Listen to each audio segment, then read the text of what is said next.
O Lord, I have come to you for protection. Don't let me be disgraced. Save me, for you do what is right. Turn your ear to listen to me. Rescue.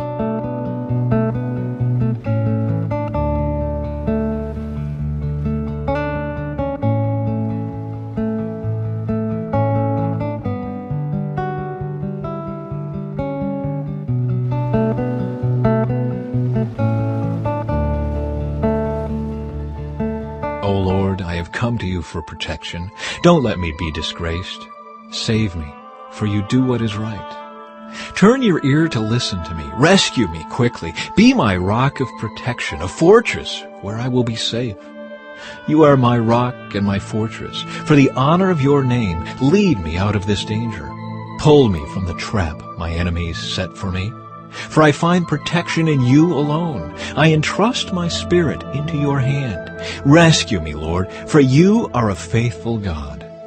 I hate those who worship worthless idols. I trust in the Lord. I will be glad and rejoice in your unfailing love. For you have seen my troubles, and you care about the anguish of my soul. You have not handed me over to my enemies, but have set me in a safe place. However, no one knows the day or hour when these things will happen, not even the angels in heaven or the Son himself. Only the Father knows. And since you don't know when that time will come, be on guard. Stay alert. The coming of the Son of Man can be illustrated by the story of a man going on a long trip. When he left home, he gave each of his slaves instructions about the work they were to do, and he told the gatekeeper to watch for his return. You too must keep watch, for you don't know when the master of the household will return, in the evening, at midnight, before dawn, or at daybreak. Don't let him find you sleeping when he arrives without warning. I say to you what I say to everyone. Watch for him.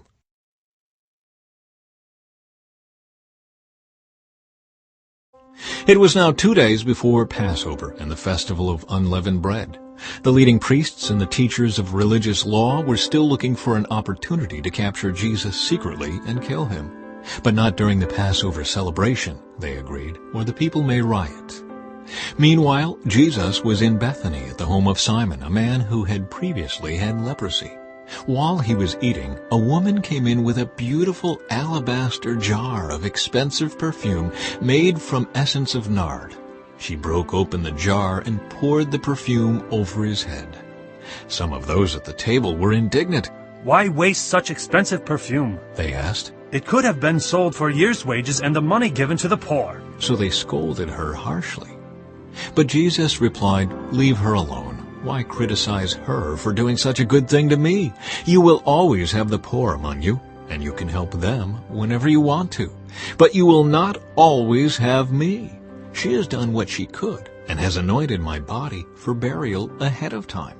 I tell you the truth, wherever the good news is preached throughout the world, this woman's deed will be remembered and discussed."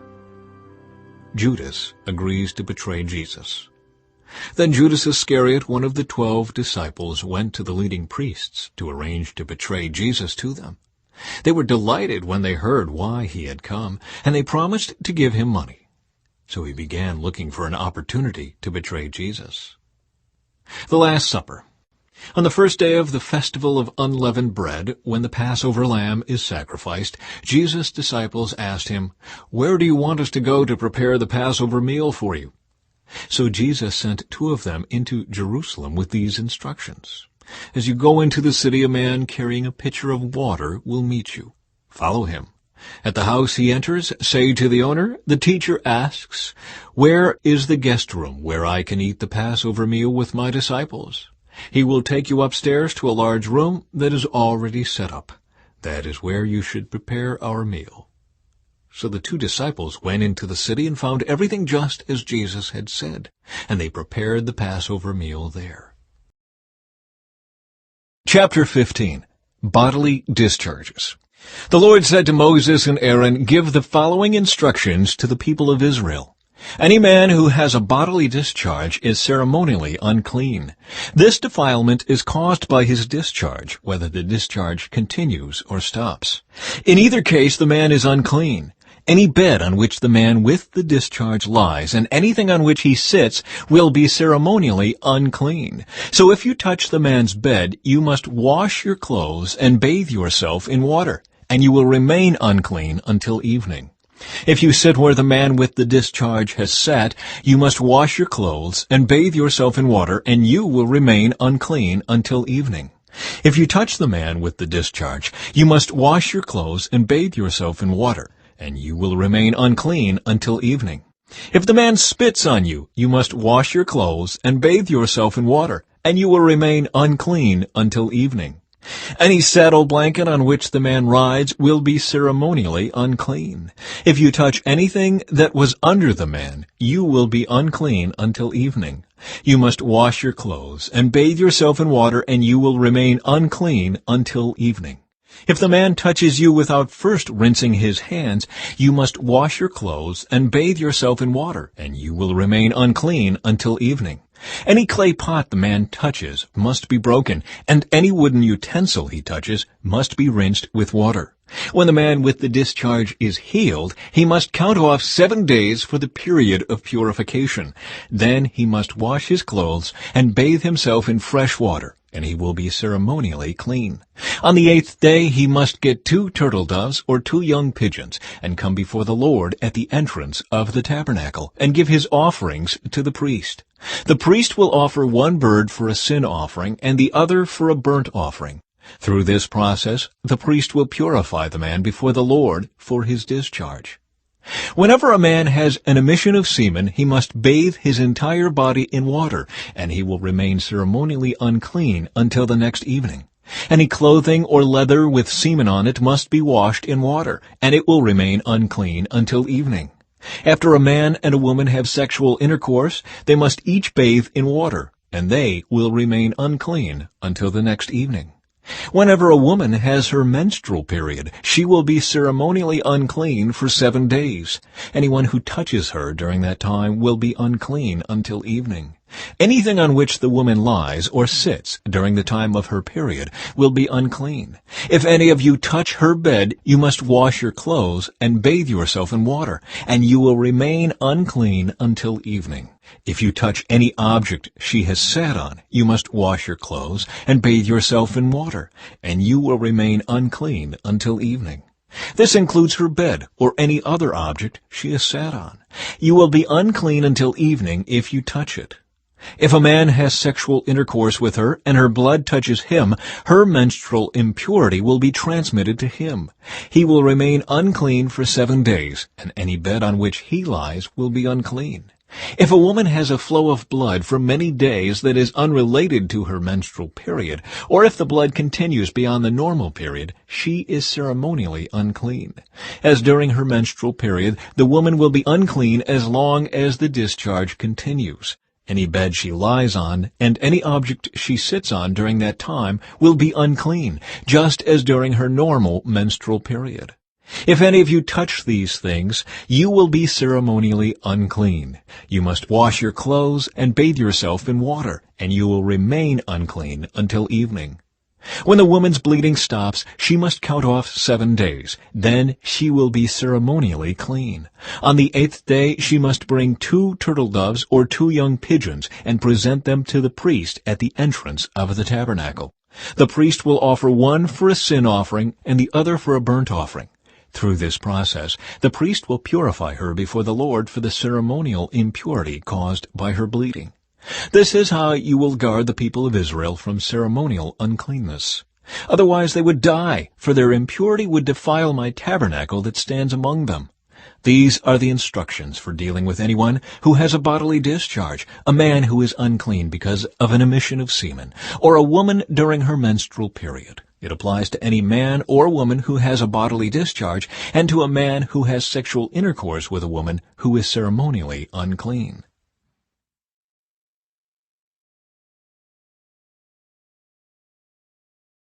Chapter 16. The Day of Atonement.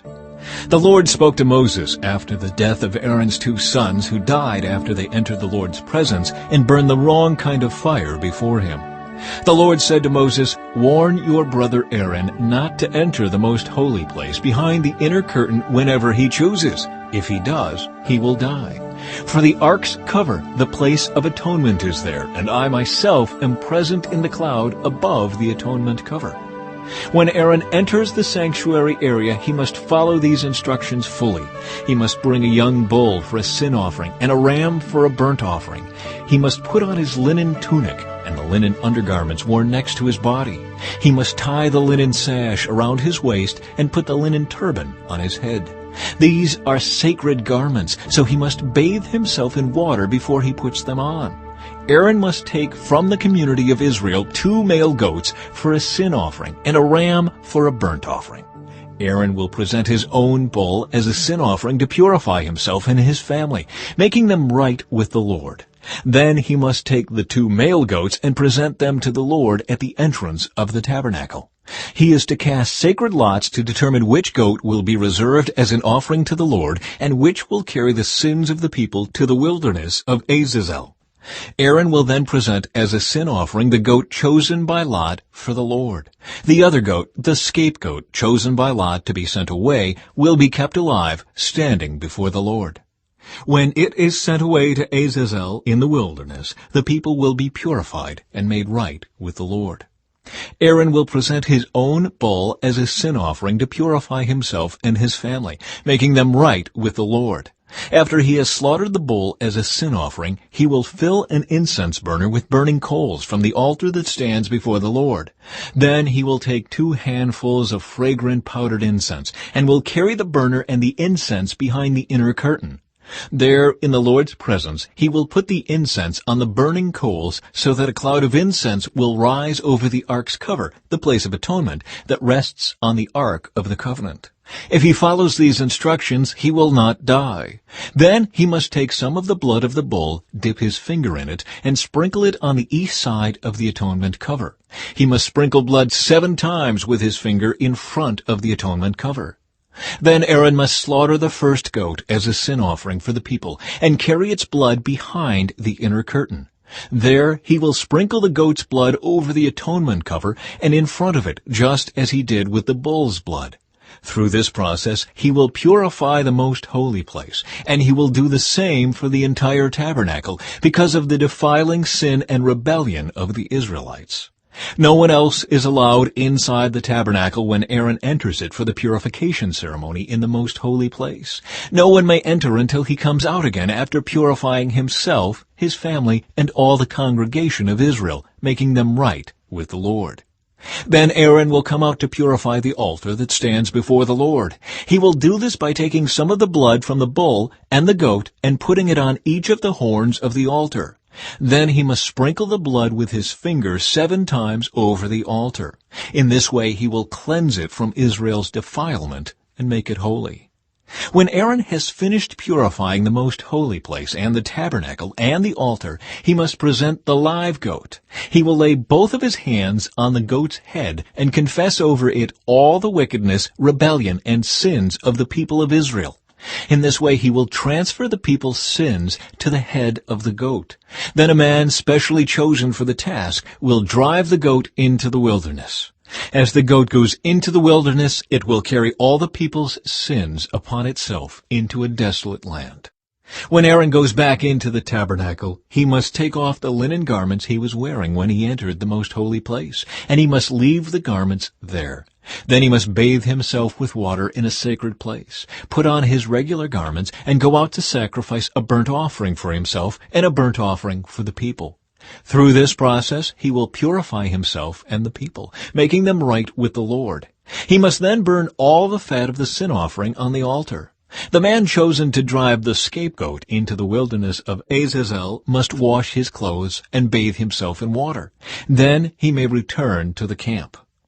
The bull and the goat presented as sin offerings, whose blood Aaron takes into the most holy place for the purification ceremony, will be carried outside the camp. The animal's hides, internal organs, and dung are all to be burned. The man who burns them must wash his clothes and bathe himself in water before returning to the camp. On the 10th day of the appointed month in early autumn, you must deny yourselves.